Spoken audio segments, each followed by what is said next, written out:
So this is the cheapest dash cam that I got, and it has a backward camera as well. So let me show you. This is the front, this is the back. It looks very bad. Maybe it's something to do with the windows or something.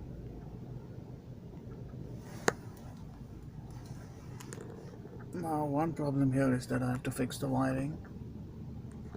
I have to put it inside. I have a pack of wiring and a two-sided tape. So this is my two-sided tape in case I need it. And I had the clips that I need, which are these. So I need to make sure I stick it nicely. On the back I used a double-sided tape. I need to make those wiring and clean up those stuff, wrap them up and hide them up somewhere.